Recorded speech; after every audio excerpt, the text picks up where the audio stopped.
So I'm going to read a story. So this is the autobiography or biography of Jose Orlando Padron.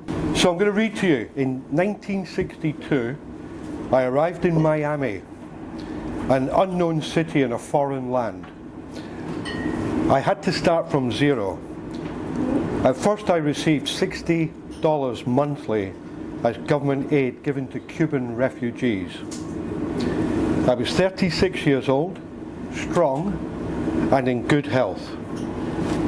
Every time I cast that check, I felt like a burden on the country that had taken me in. For many days I looked for a job and did not find one.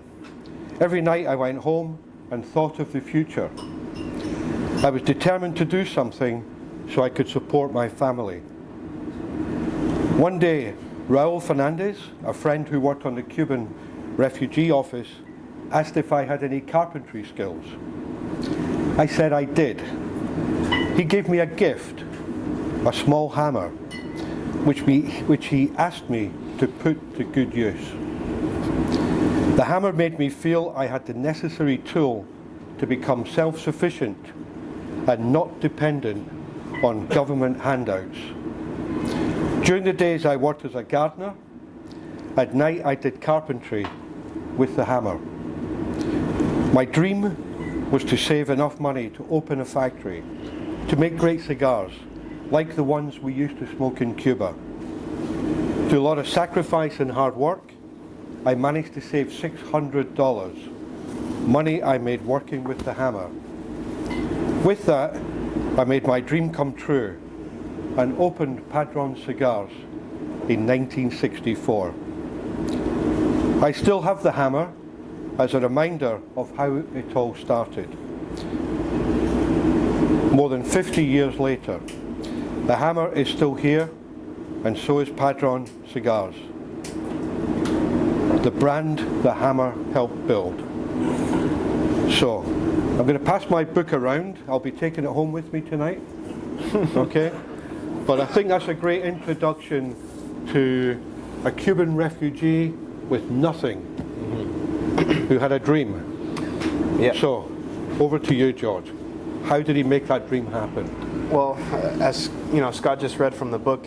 You know, my grandfather was born a little bit before he got to Miami. He was born on a tobacco plantation in Nicaragua, in Pinar del Rio, which is the tobacco area of Cuba. So it was always in his blood and his family to do that, to work the fields, to fermentate tobacco and actually roll cigars. So when he fled Cuba to Miami in the late 50s, early 60s, he had a dream of creating the cigars that he was used to smoking, because at the time there was no good cigar in Miami. So he set out, he told the guy who was giving him the stipends, the monthly stipends, hey, I could work. So they gave him the hammer, which is kind of why you see me wearing a gold hammer pin on my suits. Scott has one there as well, which was given to him by my father. So it's on eBay later on. But he started out with finished carpentry, so he was doing wood paneling, furniture work, stuff like that. And with the $600 he made from doing that, he started the company.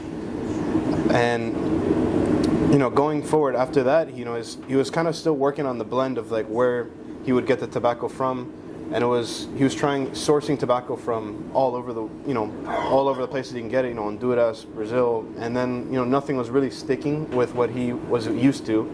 And then by chance, there was a Nicaraguan who was flying by through Miami to Europe to sell Nicaraguan tobacco, which was an experiment done by Somoza at the time in the 70s.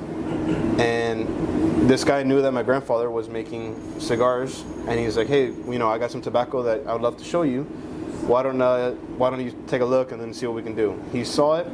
My grandfather said, this tobacco is amazing. I don't have the money right now to buy a lot of this tobacco, but I would love to buy someone on your way back from Europe, because I don't think you'll have much luck selling it there.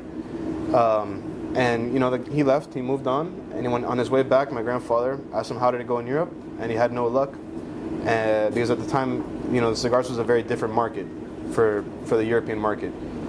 And when he came back, my grandfather bought it, and from that day is when we started with Nicaragua, which was 1972, and from that point on, we started with the Padron series, which has been the same blend since 1972. And then leading on from that, he had a few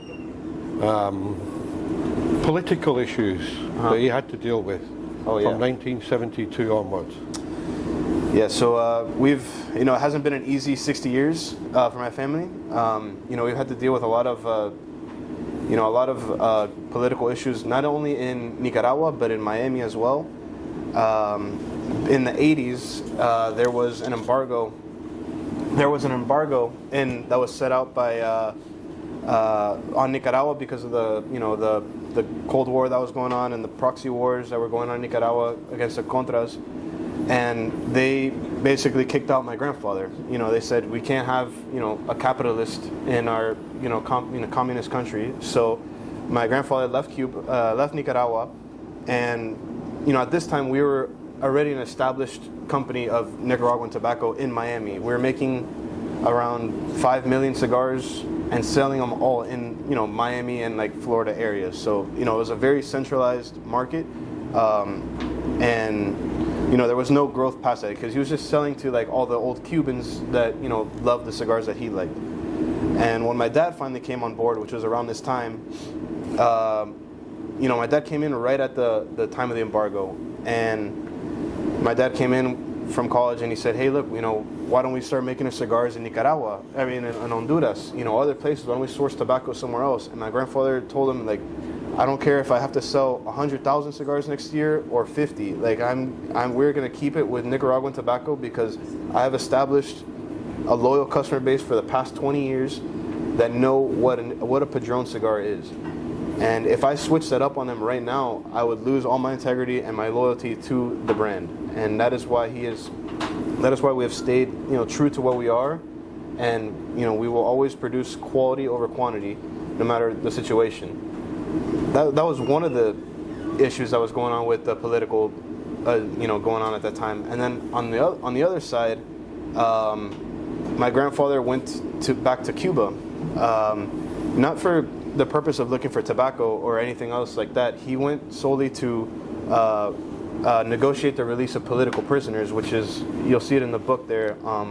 There's a page or a couple of pages on it. But he went to negotiate with Fidel Castro at the time, and he actually had an arranged meeting with him, which they sat down at a outside table, talked for a little bit. They ended up negotiating the release of prisoners because trading for cigars. And then when Fidel asked my grandfather, hey, can I see one of your cigars? And he gave him, as my grandfather was handing him the cigar like this, they snapped a picture.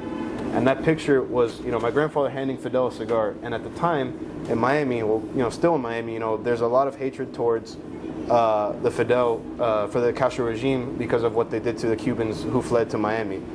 So when that picture was taken and blown up all across the newspapers in Miami, they labeled my grandfather a communist, and he's working with Fidel, and they tried to assassinate him, my my dad, my grandma. They successfully blew up 3 pipe bombs in the factory, which you could still see some like a little bit of remnants of damage, and also we have all the pictures in the book there of what happened. But for me, I think the most important thing of all this is when my grandfather was writing that book, I was there to help him. And this is a very fond memory I have of being with my grandfather, which was, I was going through all his old stuff because, the guy's a hoarder. He says he's not a hoarder, but he was a hoarder. And, just boxes and boxes of just old memorabilia, whatever, tabloids, like from the 70s, like, okay. But one of the things that I found in these boxes was a death threat that was written to him and to my parents, my dad and and my grandma, and it was a full-blown death threat that I was reading to him, and then he kept it. He kept the death threats that people would send him, and he told me all about the story, and I got to learn more in that moment with him that I would have ever got to know. And he was telling me like, I had to remote start my car from the inside of the house, which was new technology at the time. So it's a very interesting time for my family, because in Miami he was being labeled a communist, and in Nicaragua is being labeled a capitalist. So it was just a dilemma. But like all things, we just kept moving forward and we got through it. And one of the things my grandfather did to kind of like a big fuck you, sorry, excuse my language, to the he put on in big letters from a famous Cuban poet, Jose Marti, which in Spanish reads, "The men are created into two groups: those that love and create, and those that hate and destroy." And he put it as big as you could see it on the side of our building, and and people ended up researching more about what he did, and then they found out, and then it stopped. But it's been a lot of issues like that with governments, but as of right now, it's it's very smooth sailing. But anything could happen. But like I said before, if anything does happen, we would never sacrifice the quality for the actual quantity of the cigar. No, what a story. So talking about quality, a lot of cigar makers say that they're vertically integrated, which means put the seed in the ground all the way through to putting the cigar in the box. But actually, they're not. I think the closest, I've been very lucky in going to considerably amount of factories. But the one thing that stands out, Padron are very clear to say this. So how much tobacco do you grow that you use yourself as a percentage? Because most companies would buy blends from Mexico, from Ecuador, from Panama, from wherever. But you guys are, to the best of my knowledge, the most vertically integrated company I know. You're self-contained, 100% almost. But explain more. What does vertically integrated mean? So vertically integrated basically just means that we control every step of the production of our cigar. So we own everything from the seed all the way till the smoke is what we say. So that means farmland, warehouses, barns, everything, the fields. So it's just all controlled by us. Because when you get into the game of buying tobacco from people, you don't know how they treat their farms, or so you run the risk of maybe one year they have a good year, but the next year they do something, they want to change it up, and you get a completely different blend. So it's very hard to make a consistent product when you're constantly having to buy from different suppliers. But the first part of your question was what does it mean to us for vertically integrated? So when my grandfather, like I said in the first story about him finding Nicaraguan tobacco, he immediately booked a flight to Nicaragua to go investigate more. And what had actually happened was the government, Somoza, the president, had done an experiment to see if Nicaragua would be a viable place to grow tobacco. And as you can see today, it's a great success. But so he went out there and he met with Somoza, and he told him, I want to see where you grew this tobacco. I want to see, what it looked like. And when he saw it, he said in his mind, he said, this is the second coming of Cuba, because the tobacco there was just the perfect conditions for growing tobacco. The volcanic soil, which is, gives it that, that full body flavor. That's why you see, like, you look at some of our, our cigars, and you can see like you can feel the color and like the thickness and the flavor of the cigars is all because of the soil, the altitude, the climate, which Nicaragua provides. So after he saw that, he said, I need to invest in Nicaragua because I don't want to keep buying, because I don't know how he's fermentating. I want to do how I was taught how to fermentate tobacco in Nicaragua and grow tobacco, which is, he started out small, when he bought a little plot of land and a warehouse, and he started out with 2 to 3 rollers, and just slowly just building. It wasn't fast growth. Our company has never been about fast growth. It's just been about consistent growth and making a quality product. So because every time you buy a new piece of land, you have to think of, okay, that means I need more tractors, I need another barn to dry, I need more employees. So there's a lot of steps into, it's not just buying a plot of land and you double production. There's a lot of steps into doing that and to do it right. So that's just, over the years, it's just been how we controlled our business, and it allows us, to control every aspect of the growing process of the cigar. And then when you ask me the percentage of, how much of it is ours, well, it's about 98% of the tobacco we use is ours. The only 2% is what you're smoking here, which is the Connecticut wrapper, just because it physically can't grow in Nicaragua. It's a very delicate leaf that only grows in Ecuador. It's incredible. So I remember the first time going to the American trade show that I go to every year. It's now called the PCA. Yeah, PCA. So I think back in the day it was the RTDA. So I'm showing my age now. And this guy was probably 10 when I first went. But I was fascinated going onto the Padron booth because there was retailers standing with white sheets of paper. And I was curious to ask Caesar, who was our contact for international, what are these guys doing? What are they looking for? He says they're looking for an account. I said, what do you mean they're looking for an account? He said, well, we've sold all our cigars last year, we've sold all our cigars this year, so these guys are queuing to open an account with Padron to get cigars in their stores. And I said, well, what do your sales guys do? He said, we don't have any sales guys. It's word of mouth. It's all about the quality. And I came back thinking, wow, how can I reproduce that business model? No sales guys on the road, word of mouth, people queuing to get an account for Padron. So I'm going to guess that 8-9 million you make a year? Yeah. But it doesn't make you a giant? No. But you feed the mouse with Padron? Yeah. And you feed the mouse with the Padron Foundation? Mm-hmm. And you reinvest back into the business as you have done. Mm-hmm. This year we were very lucky in Nicaragua to be one of the first visitors to go to the new farm fields. Mm-hmm. 153 acres. Just about, yeah. The Florinda. La Florinda. La Florinda. Okay? So they need to improve the road. Yeah. Because it's 7 o'clock in the morning, driving for half an hour over on the back of a bus. Yeah. It wakes you up. Oh, yeah. Yeah? Yeah.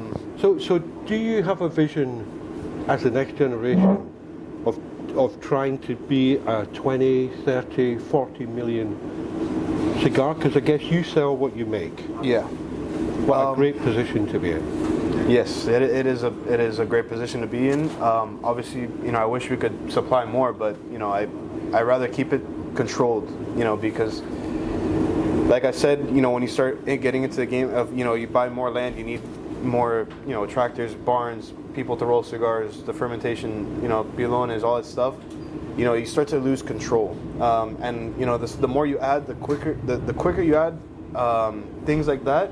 It's very easy to lose the control that we have right now on the product, because we know that every single cigar that is going to leave that factory is 100% ready to smoke at the point of purchase, and also it'll taste the same today as it will 5 years from now, and that's all because we have that control. We could potentially make more cigars, but it's not in our interest to do that, because for us it's more important about your experience of smoking a cigar. I don't want you guys to go into a store and say like, oh, I bought a box of Padrones and 4 of them tasted bad and the rest tasted good. I want you guys every single Padron that you smoke to be the same. Absolutely. So tonight you're smoking the Damaso. Anybody having any draw issues with this cigar? Smoking perfectly, good construction, good flavour. So one of the fascinating things, one of the things in the new world is nearly every cigar maker has invested heavily in what they call draw testing, so that every single cigar is draw tested before it goes to the final wrapper to make sure it's smoked perfectly. Padron are the only factory I've been to that don't draw test. It's all done on the quality of making the cigar. Mm-hmm. So do you want to explain how you go about that, because it's unique. We were looking for the draw test machines and we couldn't find them. So, to be honest, I didn't know what a draw test machine was until about like a couple of years ago when I started seeing more of them. But because I've always seen how we do it, Scott has visited a lot more factories than I have. I've only visited mine, so so it's hard to compare.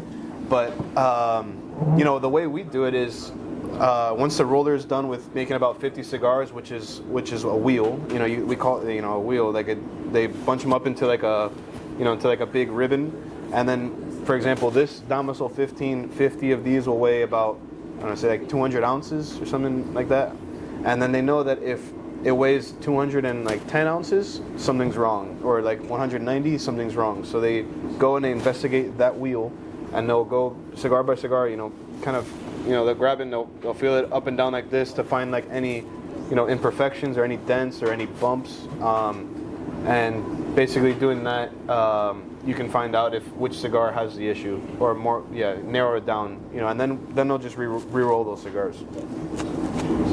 So there you go. So they're unique. Not every New World cigar has a draw test machine. Mm-hmm. Okay. So looking ahead, you're the third generation. Yeah. Yep. The last time we had somebody here from Padron was 2012, when your father came over to launch the Fox 225th anniversary cigar. So it's interesting that Fox is a family business. Picked Padron to make the commemorative cigar. Mm-hmm. There's still a few boxes for sale, but not many. And what made them unique is every box had a different year on it for the 225 years. So we made 226 because the year one. Okay, we were smart. In fact, Caesar was smart because we didn't pick it up, so we'll give him the credit. So, looking ahead, Alfonso Jr. George Jr. Yeah. What's happening? Well, right now, my position in the company is kind of just to be like a Swiss Army knife, as what my dad would say, is kind of just be everything out, like, and learn every part of the business. Because in a family business, there's no set roles or titles. It's just about, you know, learning every aspect, so, you know, I could do every job if need be. You know, like some days I'm working in the warehouse packing boxes, the next day I'm answering phones, next day I'm here, you know, doing this. This is the fun part. Get to drink and smoke cigars. But you know, like the future of for me and my cousin Alfonso, who's not here, he's back in Miami right now, is just to learn, you know, as much as we can from my dad, and, you know, and the people in Nicaragua, because, like I was telling Scott earlier today, you know, there's no, like, you can go to as much school as you'd like, but there's no school to teach you how to do this. Once you see Nicaragua, there's no manual, there's no, you know, instructions. You just have people with experience who've been doing it for years, and they teach you, you know, along their way. So when I go out to Nicaragua, it's not, I don't sit in an office and, you know, crunch numbers. I go out and, you know, I'm sitting in the rolling rooms, or, you know, in the pilones in that area, testing cigars. You know, I go out to the drying, you know, to the barns, talk to the farmers. So, you know, it's kind of just try to absorb as much information as I can, and, you know, and just carry the legacy on forward and shoot for the 75th anniversary. And the future's bright. So it struck me that Jose Orlando would be 100, should he still be with us today, in 2 years' time. So here's a question you've probably never been asked before. What's the plan for the 100th anniversary? As of right now? Or have I just made this up for you? Maybe. Copyright it, quick. As of right now, we have, you know, nothing really planned for that. Because we've just been so preoccupied with the 60th anniversary. We made a new cigar for the 60th, which is a Solomon-sized cigar. It's a very beautiful cigar. It's a 48 by 56 and a 6.5, and it comes individually packaged in a coffin in a box of 10. And it is probably one of the most unique things, because I don't know if you guys have seen our boxes. You know, they're all cedar, very simple. And the reason why they're like that is because my grandfather always said, you don't smoke the box. So they're always just simple. This one we decided to, you know, do something a little bit more elaborate, which is kind of an ode to our heritage of where it all started. You know, back when my grandfather first started the company, we had, you'll see it on some of the Cuban boxes. They have like that border on the actual boxes, and we had a border for our Padron series. And that is what we did on the 60th. We did it's a glossy finished box, but with that border, and it's a very beautiful piece. And you can find pictures of it online. I wish I could have brought some here, but we are selling. We only sold 60 of them in the United States, and we don't get any more for a couple months. But that right now has been like the major focus of our company, is just to do that right, because it is a very hard cigar to roll. It's a perfecto cigar. So we needed to find the right person and the right material and get the blend right. And I think we were also talking about how many we tested before it got released to the public, which was, I probably smoked, close to 50, and my dad probably smoked close to like 200 different blends of that cigar, and different rollers, just to find the right one. Well, so the cigar was spoken to like the Damaso. This is the Damaso. So I remember back in 2016, I was fortunate enough to be in Miami with your grandfather and your father. And there was a massive debate going on at the time, because the Padron 64, the Classic Series, the 26, very distinctive cigars. And the Damaso was, wow. It was a million miles away from what Padron had built their names on. Yeah. And we sat in this room with your father and your grandfather, and we listened to the debate, which was fascinating, because your grandfather was not in favour, is the polite way to put it, but your father was like, yeah, we need a mid-Atlantic cigar for the European market, the international market. And I guess for a little while your grandfather won the argument, and then the Damaso was launched. So could you just tell us a little bit about this cigar, and who is Damaso? So Damaso is actually my great-great-grandfather. So he was the first one to come from Spain to Cuba, and it's obviously an ode to him. He started tobacco. He worked with tobacco in Cuba, so that's kind of why we went with the name Damaso. But the cigar itself is, it's not like your typical Connecticut cigars where it's all Connecticut and light cigar. It is a full Nicaraguan filler and binder. So you still have like a little bit of that Padron, the flavor profile of Padron, but it's just with a wrapper of a Connecticut, so it's lighter, which is very different from our typical stuff. Like Scott was saying, we were always, maduro and full body and balanced, that type of complexity in a cigar. But this is such an untapped market for us. There's a bunch of people that probably just as big as, probably bigger market at the time was the lighter cigars. We were just never in it, and then we decided to do that switch and finally make the cigar. And it was a little bit challenging at first, because a lot of the people who were used to the Padron cigar tried this cigar and they're like, oh, it's too light, I don't like it. But with time, we found the people, it started growing, and now it's probably one of the fastest growing cigars that we have, which is actually this size right here, the Damaso 15. Sells, like, we can't even keep it on the shelves in the U.S. Which is how fast it goes. That explains why I don't have any. Yeah, exactly. That's a joke. Yeah. But yeah, so listen, I'm going to open it up to the floor. Yeah. If people have got any questions they'd like to ask, please, yeah. Just curious, going back to the origins, great-grandfather, grandfather to Cuba, Miami. How did they go to Nicaragua rather than back to Cuba? And how did that happen? Well, the thing was, because in the U.S. because at this point my grandfather was already in Miami. My dad was born in Miami.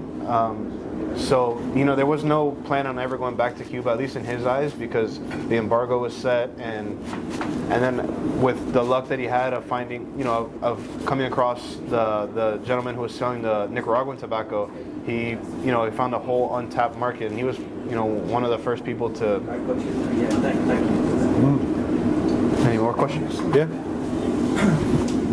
That's very interesting so far. I wanted to ask two questions actually. Why does Padron insist on producing box-press cigars? And secondly, why is the Damaso a non-box-press cigars?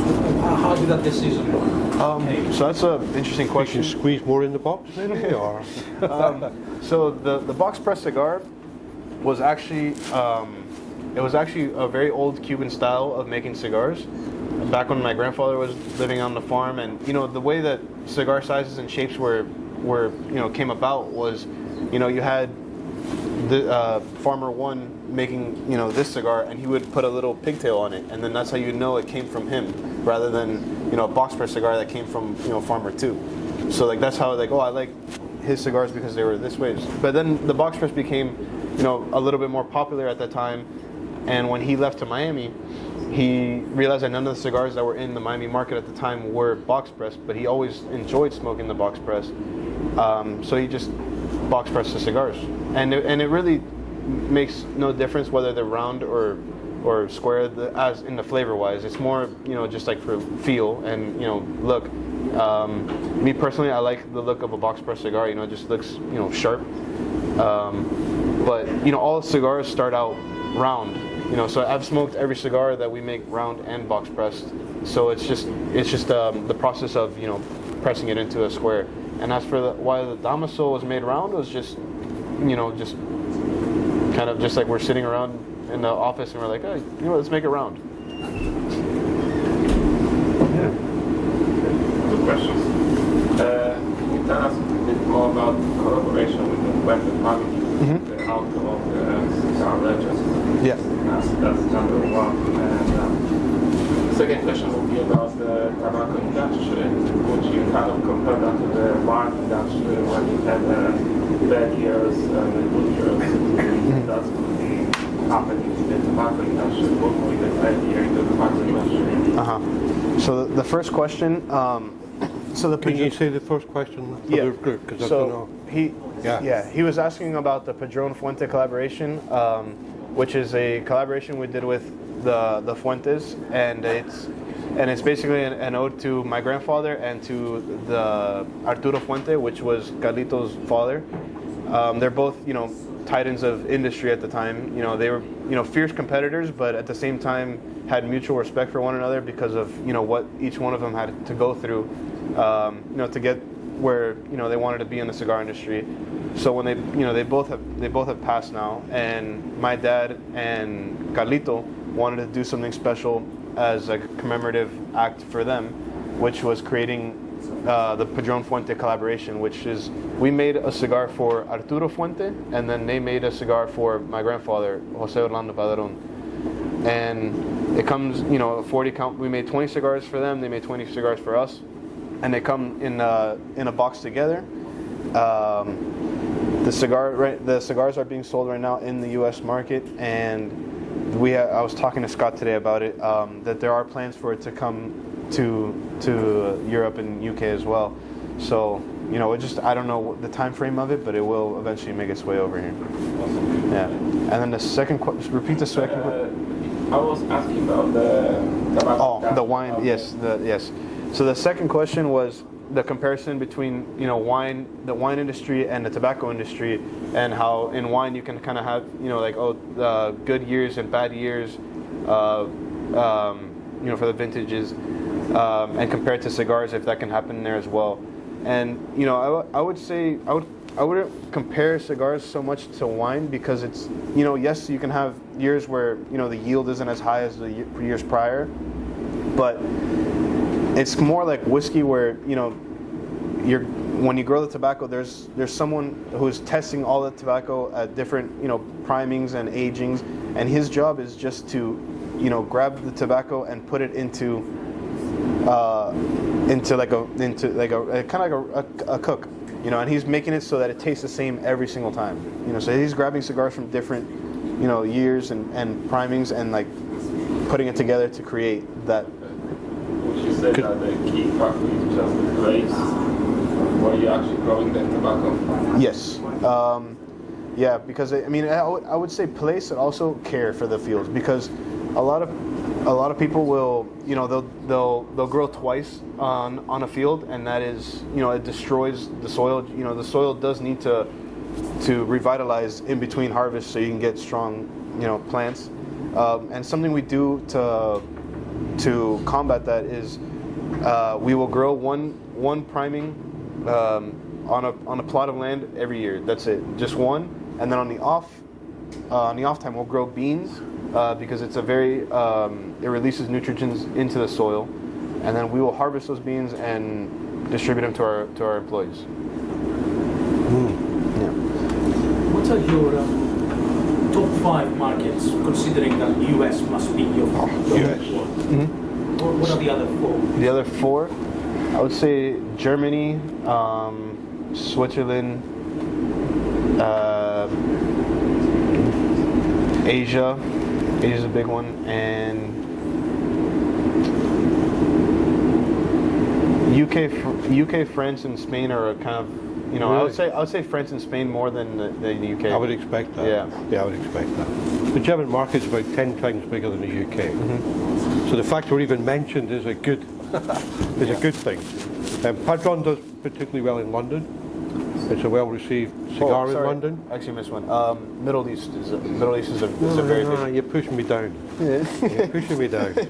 But yeah, it's a very well-received cigar, particularly in London, in the UK. Your grandfather was in Cuba prior to the revolution. Was Padron a brand? Were you making cigars actively, your own cigars there? No, he was just a farmer selling tobacco. Like he would harvest tobacco and sell it to big companies. Cool. And the decision about moving to international, that was done by your father, right? Yes. Yeah. It What was was. the main factor that was that customers were actually getting older in Miami? No. Wait. So you mean? Sorry. You're talking about going from Miami to international? Yes. Well, no. So first we went before we went international. My dad was actually the one who brought it nationally in the U.S. And you were talking about PCA earlier, but I love this story. So my dad asked my grandfather. He said, "Hey, can I go to this big tobacco convention, you know, in the '90s?" And my grandfather said, like, you know, how much does it cost? You know, is it gonna be worth it? And then, you know, so we went to the show. When my dad went to the show with him, his best friend, and my uncle, just the 3 of them, and they had a little table like this big with, he said, like 1,000 wing nuts to build it, and they had their cigars there, and he was just standing there like, try the cigar, you know, and finally, you know, they sold, I think, 13 boxes in the first trade show, and which was enough to cover the cost of the trip. They opened up 13 accounts, which was enough to cover the cost of the trip, and then from that point on, it was just the word of mouth thing, and you know, slowly just built into what it is today. But going into the international markets, that was a decision made in the 2010-ish, around there. It was actually Caesar who went to Intertabac Dortmund, and he was looking around and seeing, you know, the kind of, you know, how it was for the New World cigars and the cigar market in these, foreign markets, and he ended up running into people saying like, "Oh, are you with Padron?" And like they knew about us, and then that's when Caesar was like, "Hey, we need to start looking into the international markets." Yeah. There you go. Brilliant. Well, listen, guys, thank you very much. We can come back and do more questions later, but I think it's only fair that Hemel has given us a second whiskey before we finish drinking it. Listen, round of applause for George. Thank you.